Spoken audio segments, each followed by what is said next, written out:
حضور اگلا سوال ڈاکٹر عالمگیر صاحب کا ہے جو کارڈیالوجسٹ ہیں، کنسلٹنٹ ہیں اور شیپرڈ بش سے تشریف لائے ہیں. جی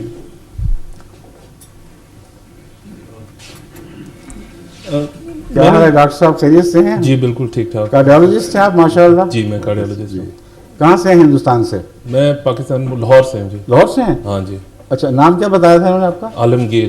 عالمگیر. میں غلط سمجھا تھا، میں اس میں کچھ جیت کا ہے. نہیں عالمگیر پاکستان سے تشریف لائے ہیں ڈاکٹر عالمگیر صاحب. جی جی میں یہیں پر کام کرتا ہوں. جی ٹھیک ہے. میرے سے صرف ایک کوئری ہے، وہ یہ کہ آج کل مطلب کئی اس طرح سیکٹس ہیں جس میں لوگ اپنے آپ کو ڈکلیئر کرتے ہیں ایز اے ہم سچے ہیں. جی.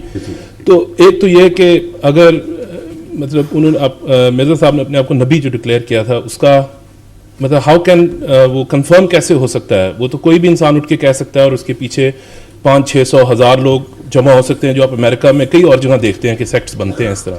اور دوسرا جب بھی نبی پہلے آئے تھے تو کوئی نہ کوئی اس وقت کوئی پرابلمس تھے جن کو ایڈریس کرنے اللہ تعالیٰ نے بھیجا تھا. تو اس وقت جب یہ آئے تھے کہ کیا پرابلمس تھے جو کہ ان کو اپنے آپ کو نبی ڈکلیئر کرنا پڑا، ویسے کیوں نہیں یہ کر سکتے تھے؟ جی میں بیٹھتا ہوں.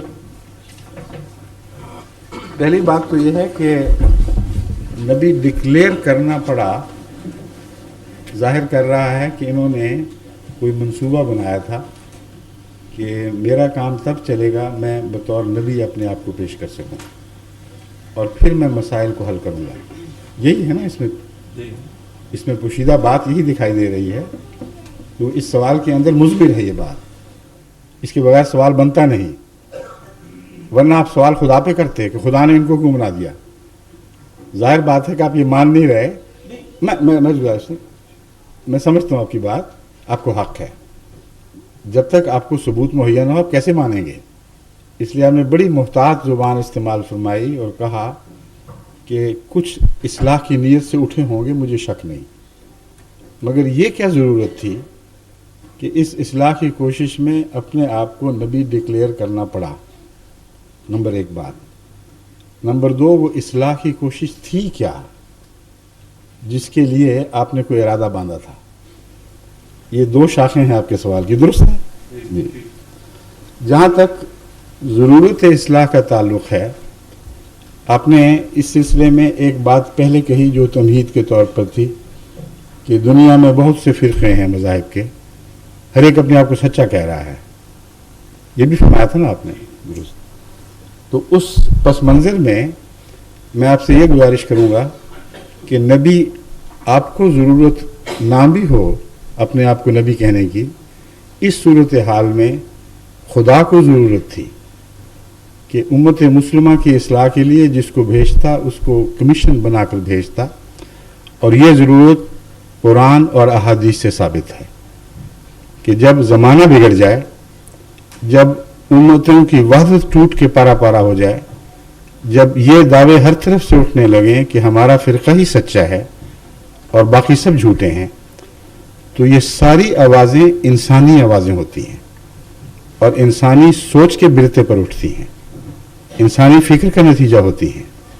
جتنی بھی تحریکات آج عالم اسلام میں جاری ہیں زندگی کی، ان میں سے ایک نے بھی یہ نہیں کہا کہ مجھے خدا نے بنایا ہے اور مجھے خدا نے مقرر فرمایا ہے. اور ان کے ساتھ جتھے ہوتے ہیں جیسا کہ آپ نے بیان کیا، اور وہ جتھے اس آواز کو طاقت دیتے ہیں. مگر کیا امر واقعہ نہیں ہے کہ مذہب کی تاریخ میں جب کڑے دن آتے ہیں، جب قومیں بکھر جاتی ہیں، جب وحدت ٹوٹ جاتی ہے، تو انسانی کوشش کے ذریعے ان کو دوبارہ ایک وحدت پر اکٹھا نہ کیا جا سکتا ہے، نہ کبھی کیا گیا ہے. کیونکہ انسانی اختلاف ایک دوسرے سے انسانی بنیادی حق کی بنا پر ہے کہ تمہاری مرضی تم یہ نتیجہ نکالو، میری مرضی میں یہ نتیجہ نکالتا ہوں. تم قرآن کی آیتوں سے یہ سمجھتے ہو، میں وہ سمجھتا ہوں. اب یہ جھگڑا ایسا ہے جو قرآن کے حوالے سے ہو یا حدیث کے حوالے سے ہو، وہ کبھی منطقی نتیجے تک نہیں پہنچ سکتا. اور ہر شخص کا ایک دعویٰ ہے، اس سے زیادہ اس کی کوئی حیثیت نہیں. اس دعوے کے ساتھ اس کے نفس کی صداقت کی کوئی دلیل نہیں ہے، کیونکہ ایسے دعوی کے مقابل پر قومیں اکٹھی ہو کر ان کی مخالفت نہیں کیا کرتی. مولانا مودودی کی مخالفت ہوئی درست ہے، لیکن سارے عالم نے پھر بھی ان کو اسلام کا جزوی سمجھا. لیکن کوئی ایسی مخالفت نہیں ہوئی کہ اپنے سے نکال کر باہر پھینکا گیا ہو اور آپس کے اختلافات کے باوجود ایک شخص کی مخالفت پر ساری جمعیت اکٹھی ہو گئی ہو. کبھی ایسا واقعہ نہیں ہوا، مذہب کی تاریخ میں کبھی ایسا نہیں ہوا، مگر جب خدا بھیجتا ہے تو یہ ہوتا ہے. بس یہ ضرورت تھی کہ چونکہ جب امتیں بگڑ جاتی ہیں تو اللہ تعالیٰ کی طرف سے بھیجے ہوئے کے بغیر امتوں کی اصلاح ممکن نہیں ہوتی، اور بھیجنے والے کی صداقت کی ثبوت میں یہ اول ثبوت ہوتا ہے، جیسا کہ میں پہلے عرض کر چکا ہوں کہ پہلے وہ لوگوں میں مرغوب ہوتا ہے، ہر دل عزیز ہوتا ہے، اور اس کے باوجود ایک رات ایسا دعویٰ کر بیٹھتا ہے کہ اپنے بھی ساتھ چھوڑ دیتے ہیں اور شدید مخالفت کا سامنا کرنا پڑتا ہے. یہ اس کی صداقت کی پہچان کے لیے ضروری ہے، ورنہ یہ مطلب نہیں کہ اللہ اپنے پیاروں کو بے وجہ دکھوں میں سے گزارتا ہے. اس کی سچائی کے امتحان کے بغیر اس کے ارد گرد مضبوط ایمان لانے والوں کی جماعت اکٹھی ہو نہیں سکتی.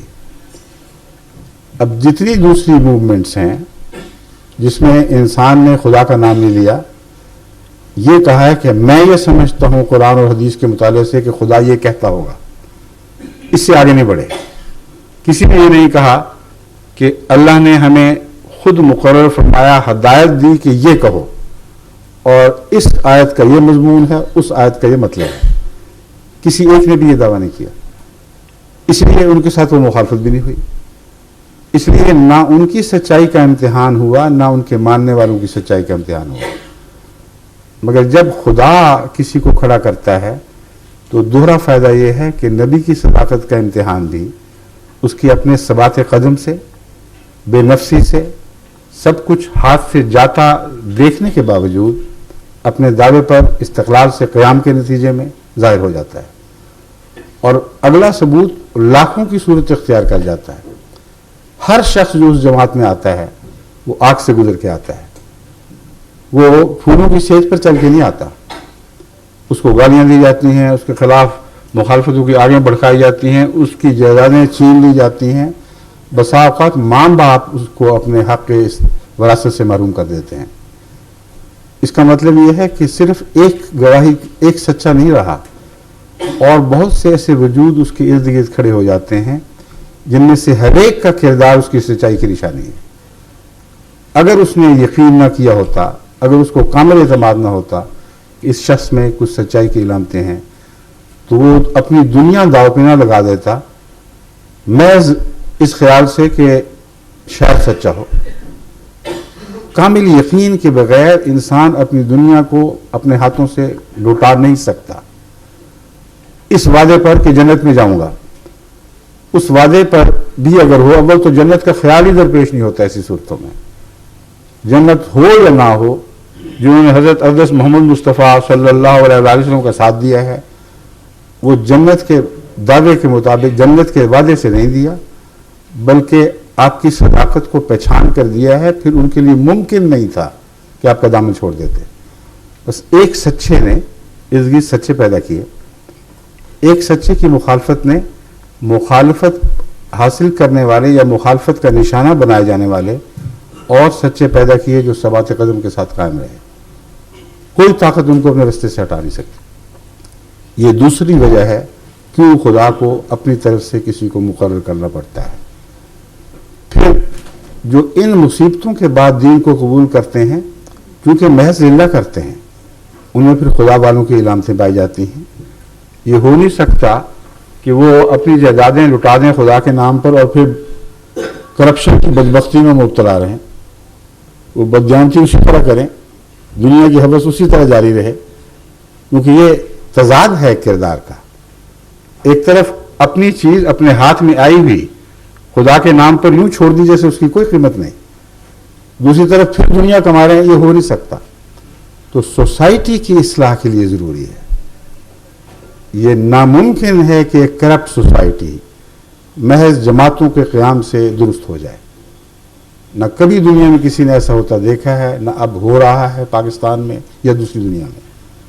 کتنی بڑی بڑی جماعتیں قائم ہوئی ہیں، کتنی بڑی دین کی باتیں ہوئی ہیں، کتنی بڑی دین سے وابستہ حکومت کے قیام کا اعلان کیا گیا۔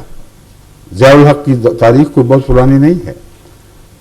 کتنی بار زبردستی مسلمانوں کو نماز پر قائم کرنے کی کوشش کی گئی، کتنی بار یہ کہا گیا کہ بے حیائی چھوڑ دو، اسلام کی طرف آ جاؤ، اب تمہارا قانون تمہیں اجازت دیتا ہے کہ جس طرح چاہو اسلام پر عمل کرو، اور پھر قانون نے پوری حفاظت دی۔ کیا آج سے 10 سال پہلے کا دیانتداری کا معیار پاکستان کا وہی تھا جو آج ہے؟ کیا یہ پریسیپس سے نیچے نہیں گر چکا؟ کیا تیزی کے ساتھ سارا ملک بد اخلاقی اور بے حیائی میں اس طرح بگٹٹ نہیں دوڑ رہا جیسے کسی پہاڑی کی چوٹی سے کسی کو نیچے پھینک دیا جائے؟ یہ کیسے رک سکتے ہیں؟ نہ رک سکتے نہ رکے، اس لیے کہ دنیا میں جو لوگ مذہب کے نام پر جماعتیں قائم کرتے ہیں ان کو خدا کی تائید حاصل نہیں ہوتی، ان کے اپنے مقاصد ہوتے ہیں، وہ اپنے گرد جتھا اکٹھا کرنا چاہتے ہیں، اس لیے جتھے والی آوازیں دیتے ہیں، لیکن ان کے ماننے والے ان کے مرید اغوا کریں، لوٹیں، بچوں کی زندگیاں چھین لیں، ماؤں کے سکون لوٹ لیں، جو چاہیں کریں، آگے لگا دیں گھروں میں، اغوا کر کے پیسے مانگیں اور نہ دیے جائیں تو بچے ذبح کر دیے جائیں، یا چوری، ڈاکہ، اغوا، قتل مسجدوں میں بھی ہو، مسجدوں سے باہر بھی ہو۔ وہاں مولوی کو نیند کیسے آ رہی ہے؟ اس کا صبر و سکون لوٹا کیوں نہیں؟ صاف ظاہر ہے کہ یہ سارے خدائی کے دعوے دار ہیں۔ ان کی مانو گے، ان کے سامنے سر جھکاؤ گے تو تمہیں اجازت ہے جو چاہو کرتے پھرو، تمہارے اسلام کو کوئی گزر نہیں، ہم تمہارے اسلام کی حفاظت کریں گے۔ کون ہوتا ہے تمہاری طرف ٹیڑھی آنکھ سے دیکھنے والا؟ مگر ہمیں نہ چھوڑنا، ہمارے فرقے کو چھوڑا تو پھر ہم تمہیں سبق سکھائیں گے، ورنہ نہیں۔ بس ہر فرقے کے امام نے اپنے فرقے کے لوگوں کو عملاً جو ہر قسم کی کھلی چھٹی دے دی ہے، اس کے نتیجے میں اسلام کا نام صرف نام ہے، وہاں حقیقت اسلام موجود ہی نہیں ہے۔ حقیقت اسلام موجود ہو تو تقویٰ دکھائی دے، بازاروں کے حالات بدل جائیں، انسان دوسری عورت پر بری نظر اٹھانے کے تصور بھی نہ کرے، بچے اغوا کرنا اور قتل کرنا۔ کون سا اسلام سکھاتا ہے یہ؟ جن سربراہوں کے پیچھے یہ لوگ ہیں انہوں نے کبھی نوٹس لیا؟ کبھی وہ نکلے ہیں گلیوں میں کہ ہم یہ نہیں ہونے دیں گے؟ اس لیے کہ وہ گلیوں میں نکلیں کہ نہیں ہونے دیں گے تو وہی ماننے والے ان کے پیچھے پتھر لے کے پڑ جائیں گے۔ ان کی آواز پر لبیک صرف اس وقت کہا جاتا ہے جب بدی کی طرف ان کو بلاتے ہیں، جب لوگوں کے مال لوٹنے کے لیے طرف بلاتے ہیں، جب آگے لگانے کی طرف بلاتے ہیں تو لبیک لبیک کہہ کے ساری قوم ان کے گرد اکٹھی ہو جاتی ہے۔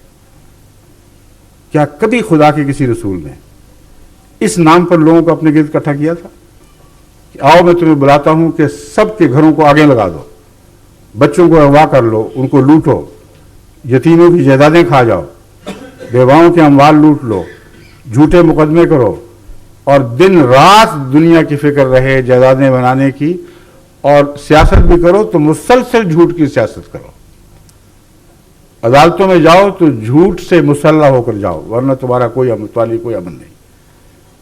یہ اسلام ہے؟ اگر یہ نہیں ہے تو آپ کھلم کھلا دیکھ سکتے ہیں، یہ بنیادی فرق ہے۔ جب تک خدا کی طرف سے کوئی مقرر ہو کے نہ آئے، اس کا نام نبی رکھیں یا غیر نبی رکھیں، خدا کی طرف سے ایک آنے والا لازم ہے، اس کے بغیر سوسائٹی کی اصلاح ہو نہیں سکتی، اور قربانیوں سے رستوں سے گزارے بغیر کوئی قوم دوبارہ زندہ نہیں ہوا کرتی۔